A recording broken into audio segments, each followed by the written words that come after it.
তরুণীকে ছুরি মারার ঘটনা। ইএম বাইপাসে আক্রান্ত তরুণীর গাড়ি ফলো করে হামলা, একেবারে ফিল্মি কায়দায় তরুণীর গাড়িকে ফলো করা হয়। তারপর ইএম বাইপাসে তার গাড়ি একটি সিগন্যালে দাঁড়ালে তখন তার ওপর ছুরি নিয়ে হামলা চালানো হয় বলে অভিযোগ। এনআরএসে চিকিৎসাধীন রয়েছেন ওই আক্রান্ত তরুণী। পুলিশের জালে এক মহিলা এবং এক শিশু সহ 3।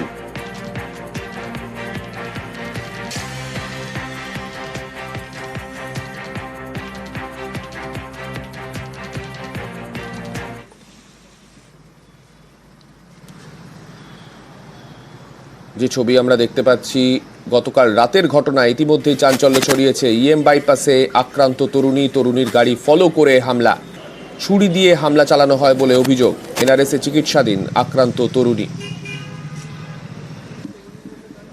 আমাদের সঙ্গে আমাদের প্রতিনিধি বিবেক রয়েছেন। বিবেকের থেকে একটু বিস্তারিতভাবে জেনে নেব, যাদেরকে আটক করা হয়েছে বিবেক, তাদের পরিচয় কি এবং কি কারণে হামলা চালানো হলো? দেখো, যাদেরকে আটক করা হয়েছে তার মধ্যে এখনো অব্দি যেটা খবর পাওয়া যাচ্ছে সান্নিক, যে একজন রয়েছে যিনি মূল অভিযুক্ত, তিনি নাবালক। অপরদিকে তার আরো 2 সঙ্গী রয়েছে, আলী এবং অন্যজনের নাম শেহজাদি ফারুকি। এবং সম্পর্কে এই শেহজাদি ফারুকি এই নাবালকের মা, এমনটাই জানা যাচ্ছে। এবং একটি প্রেমজ সম্পর্ক এই শেহজাদি ফারুকির হাজবেন্ড, অর্থাৎ এই ছেলেটির বাবা, নাবালক ছেলেটির বাবা, তার সাথে ওই তরুণী যিনি এই মুহূর্তে এনআরএস হসপিটালে ভর্তি হয়েছে, তার একটি প্রেমজ সম্পর্ক রয়েছে। সেই সম্পর্কের কারণেই প্রতিশোধ পরায়ণ হয়ে কার্যত এই ঘটনা ঘটিয়েছে ওই নাবালক এবং তার মা মিলিতভাবে, এমনটাই কিন্তু মনে করা হচ্ছে। অপরদিকে 3 জনকেই পুলিশ আটক করেছে এবং তাদেরকে জিজ্ঞাসাবাদ করা হচ্ছে। প্রগতি ময়দান থানার পুলিশ গোটা বিষয়টি নিয়ে তদন্ত করে দেখছে এবং এই বিষয়ে আরো কি কি আপডেট আসে সেই দিকেও পুলিশ নজর রাখছে। বেশ, ধন্যবাদ বিবেক। আমি তো ভেতরে ওখানে কাজ করছিলাম, একটা মেয়ে প্রথমে আসলো, পুরো তাড়াহুড়ো করে, দাদা প্লিজ এটা আমার বন্ধুকে বাঁচান করে। আমি তো বুঝতে পারিনি কি হয়েছে। আমি তখন সামনে আসলাম, বলছি দেখলাম পায়ে পুরো রক্ত ঝরাচ্ছে। আমি বলছি কি অ্যাক্সিডেন্ট হয়েছে? বলছে না, একটা ছেলে ওখানে বাইপাস ধাবার সামনে চাকু মেরে দিয়ে, মানে ছুরি মেরেছে ওনাকে। বললাম এটা তো অনেক রক্ত বেরোচ্ছে, মানে গলা ফলা, আমি এটা ধরেছে এরম ভাবে আর পুরো রক্ত বেরোচ্ছে। গলায় মেরেছে, প্লাস এইখানেও দেখলাম কাটিং আছে, তো গলাটা এরম ভাবে ধরেছিল। আমি বললাম যে ম্যাডাম এটা তো খুব ডিপলি কেটে গেছে, আপনি একে কাইন্ডলি হসপিটালে নিয়ে যান, এখানে সম্ভব না এটা ফার্স্ট এড করা। জেলের মধ্যেও তোলাবাজি, টাকা চেয়ে টাকা না দিলে খাবার এবং ওষুধ বন্ধের হুমকি। চাঞ্চল্যকর অভিযোগ দমদম সেন্ট্রাল জেলে। তোলাবাজদের এই চাপে শেষমেশ আইনজীবীকে ফোন জেলবন্দির, যাতে কিছু টাকা পাওয়া যায়। কিন্তু জেলের মধ্যে কিভাবে তোলাবাজি চলছে, কার ইন্ধনেই বা চলছে, কিভাবেই বা জেলবন্দি ফোন করলেন, বনগাঁ পুলিশের থেকে রিপোর্ট তলব করেছে আদালত।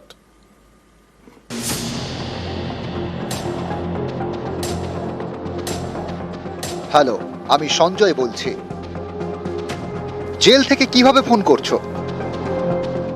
এখানে আমার কাছে টাকা দাবি করা হচ্ছে, 25,000 টাকা চাইছে, আমার উপর অত্যাচার করা হচ্ছে, এমনকি খেতেও দেওয়া হচ্ছে না। জেল থেকে জেলবন্দির ফোন তার আইনজীবীকে।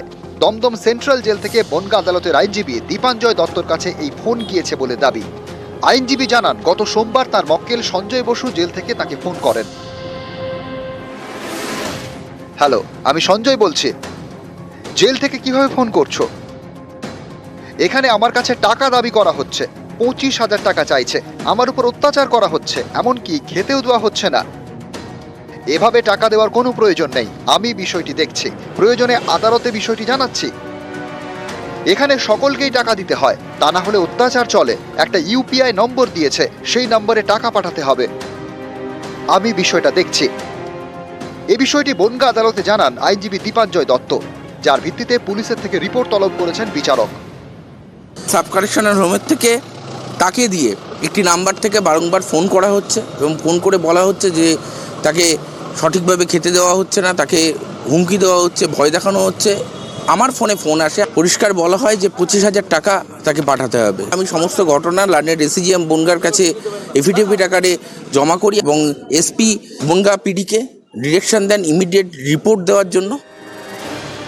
জেলের মধ্যে তোলাবাজি বা হুমকির মতো ঘটনা এই প্রথম নয়। এই তালিকায় উল্লেখযোগ্য নাম বিষ্ণই গ্যাং। হুমকি, খুন, তোলাবাজি, বিষ্ণই গ্যাংয়ের বিরুদ্ধে নানা অভিযোগ। যে গ্যাংয়ের মাথা লরেন্স বিষ্ণই। 2014 সাল থেকে শ্রীঘরে। লরেন্স বিষ্ণই 11 বছর ধরে জেলে, তবু বাইরে কাঁপাচ্ছে তার বিষ্ণই গ্যাং। গত বছর অক্টোবরে বলিউড স্টার সলমান খানকে খুনের হুমকি দেয় তারা। থ্রেট মেসেজ করে মুম্বাই ট্রাফিক পুলিশের হোয়াটসঅ্যাপ নম্বরে, তাতে খুনের হুমকি দিয়ে লেখা হয়, বিষয়টা হালকাভাবে নেবেন না। যদি সলমান খান বেঁচে থাকতে চান আর লরেন্স বিষ্ণুয়ের সঙ্গে শত্রুতা শেষ করতে চান, তাহলে 5 কোটি টাকা দিতে হবে। টাকা না দিলে সলমান খানের অবস্থা বাবা সিদ্দিকির থেকেও খারাপ হবে। মহারাষ্ট্রের প্রাক্তন মন্ত্রী তথা এনসিপি নেতা বাবা সিদ্দিকি সলমান খানের অত্যন্ত ঘনিষ্ঠ। বাবা সিদ্দিকিকে গুলি করে খুন করা হয়, তাই স্বীকার করে বিষ্ণুই গ্যাং। এবার দমদম সেন্ট্রাল জেল থেকেও ফোন। অভিযোগ, জেলে যেসব বন্দীরা তোলাবাজি করে তাদেরই হাতের মুঠোয় রয়েছে মুঠো ফোন। তোলার জন্য তারা সেই ফোন কোনো বন্দীর হাতে ধরায়, যাতে সে ফোন করে টাকা চাইতে পারে, যেমনটা করেছেন সঞ্জয় বসু। আবার জালিয়াতিতে ধৃত সঞ্জয় ফোন করেন তার আইনজীবীকে। এ নিয়ে বনগাঁর এসপির থেকে রিপোর্ট চেয়েছে আদালত। উত্তর 24 পরগনা থেকে অনিরুদ্ধ কীর্তনিয়া, নিউজ 18 বাংলা। আর এরই মধ্যে হাওড়ার একটি গুরুত্বপূর্ণ খবরের দিকে নজর রাখবো। হাওড়ার বালিখাল এলাকায় ভয়াবহ আগুন, পুড়ে ছাই পরপর দোকান ঝুপড়ি। রাতে বালি ব্রিজের নিচে বাস স্ট্যান্ডের কাছে বিপত্তি, তড়িঘড়ি বাস সরিয়ে স্ট্যান্ড ফাঁকা করিয়ে দেওয়া হয়। দীর্ঘক্ষণের চেষ্টায় আগুন নিয়ন্ত্রণে আনে দমকলের 8টি ইঞ্জিন। আগুনে বালি ব্রিজের কোনো ক্ষতি হয়েছে কিনা খতিয়ে দেখা হচ্ছে সেটাও, কিন্তু বালি ব্রিজের কাছে বালিখালের এই এলাকায় এরকম আগুনে স্বভাবতই চাঞ্চল্য ছড়ায়।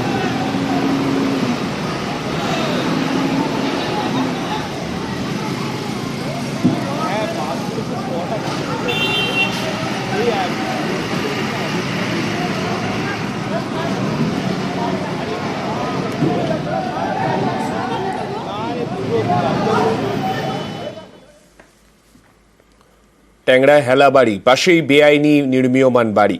এই বাড়ি ভাঙতে গিয়ে বাধার মুখে পড়লেন পুলিশ ও পুরকর্মীরা। এ নিয়ে তুমুল উত্তেজনা। নির্মীয়মান বহুতলের গেটে তালা লাগিয়ে দেন ফ্ল্যাট মালিকরা। পুলিশের সঙ্গে হয় বচসা।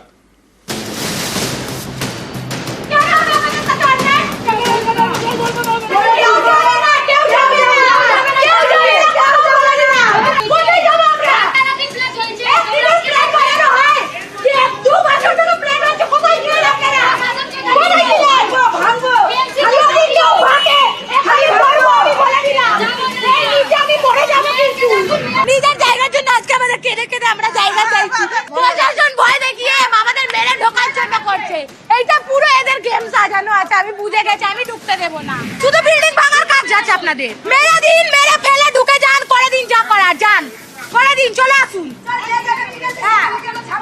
হ্যাঁ, যার যেটা ফ্ল্যাট আছে ওখান থেকে দাঁড়িয়ে মানুষ মরবে।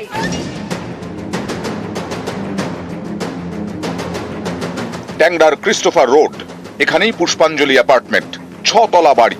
সম্প্রতি এই বহুতলটি হেলে পড়ে। এ নিয়ে শোরগোল পড়ে যায়। বহুতলটিকে বিপজ্জনক বলে ঘোষণা করে কলকাতা পুরসভা।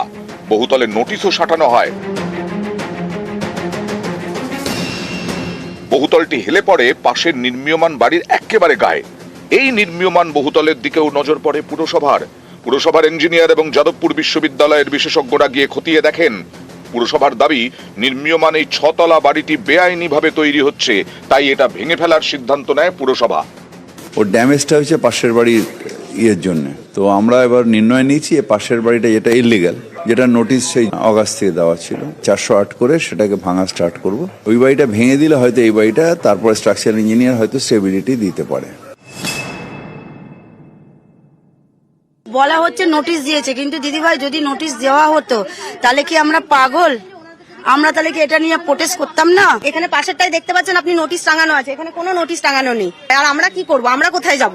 এই যে সাদা বিল্ডিং বা সাদা বহুতলটি যেটি নির্মীয়মান, সেই বহুতলের যারা এখানে ফ্ল্যাট কিনেছেন বা ফ্ল্যাট বুক করেছেন, তারা এই বহুতলে আশ্রয় নেন এবং কোলাপসিবল গেটে তালা দিয়ে দেয়। তারা বলেন যে কোনো রকম আগাম নোটিশ, প্রায়র নোটিশ ছাড়া এই বহুতল তারা ভাঙতে দেবেন না।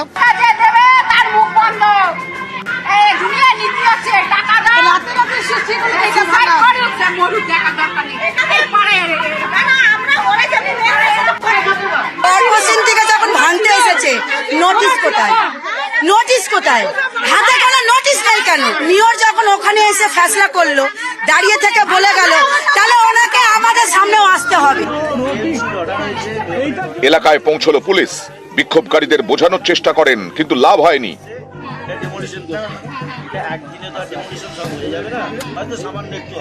কলকাতা পুরসভার বক্তব্য হচ্ছে এই যে সাদা বিল্ডিংটি যেটি নির্মীয়মান বিল্ডিং, সেই বিল্ডিংটি বেআইনি। আর এখানকার স্থানীয় মানুষদের বক্তব্য যে এই অঞ্চলে ক্রিস্টোফার রোডে, ট্যাংরার 58 নম্বর ওয়ার্ডে অধিকাংশ বিল্ডিংই বেআইনি। সুতরাং ভাঙতে গেলে তো সব ভাঙতে হবে, তাহলে শুধুমাত্র বেছে বেছে কেন এই সাদা নির্মীয়মান বিল্ডিংটিকেই টার্গেট করা হচ্ছে? আমরা চাইছি ন্যায্য বিচার। সব বিল্ডিং এখানে আনলিগাল আছে, এখানে সব বিল্ডিং আনলিগাল, তাহলে এই বিল্ডিং এর কোনো দোষ নেই, কেন এটা ভাঙা হবে? সময় গড়াতে থাকে, বাড়তে থাকে চাপানুতোর, কখনো বিক্ষোভকারীদের চোখে জল। নিজের জায়গার জন্য আজকে আমাদের কেঁদে কেঁদে আমরা জায়গা চাইছি। প্রশাসন ভয় দেখিয়ে আমাদের মেরে ঢোকার জন্য করছে। এইটা পুরো এদের গেম সাজানো আছে, আমি বুঝে গেছি, আমি ঢুকতে দেব না। কখনো আবার হুঁশিয়ারি,